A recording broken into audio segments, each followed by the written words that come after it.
questi erano a volto scoperto, a parte uno che aveva il cappuccio in testa, ma gli altri erano a volto scoperto, sicché io mi auguro che vengano riconosciuti e che Certo. paghino insomma per quello che hanno fatto, che non si può rovinare, poteva anche restare, se il calcio in faccia lo prende su un punto che poteva anche restare là per terra morto, ha rischiato veramente la vita.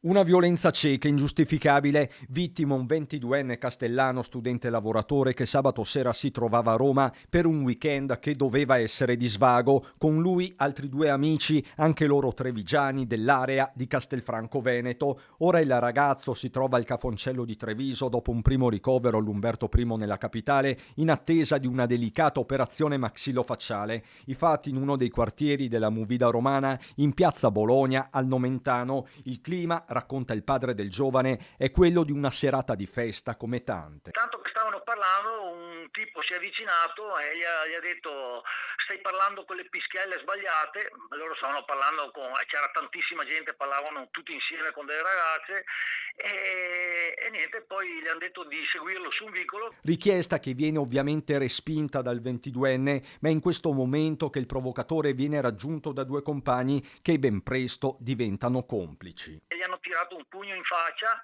lui è caduto, l'hanno preso a calci in faccia, un amico suo è intervenuto e l'ha preso due pugni anche lui senza gravi conseguenze, ma due pugni anche lui e poi niente, poi mio figlio si è rialzato e ha fatto come si hanno fatto per scappare perché avevano anche paura e sti qua tre si sono dileguati. I giovani castellani sono disorientati, raggiungono l'Umberto I in taxi, qui vengono prestate le prime cure. Gli hanno Quanti fatto una giorni? prognosi di 30 giorni, che poi qua a Treviso è addirittura aumentata a 40 giorni perché aveva varie fratture allo zigomo, sotto l'occhio, aveva una faccia che sembrava un pugile, sembrava Rocky Balboa dopo il combattimento. Moralmente non è al massimo, diciamo, anche perché è una cosa che non gli è mai successa. Formalizzata la denuncia, si procede con le indagini. Fondamentali potrebbero rivelarsi le immagini della videosorveglianza di una gioielleria nei pressi del luogo del pestaggio. Intanto il 22enne al Cafoncello è ricoverato nella stessa stanza del 19enne che sempre sabato sera, ma a Treviso, a Porta San Tommaso, è stato aggredito dal branco. Una coincidenza che forse racconta un fenomeno esteso, quello delle baby gang e delle botte facili. Per il padre del ferito, difficile trovare un senso a tanta violenza. Speriamo che non restino segni,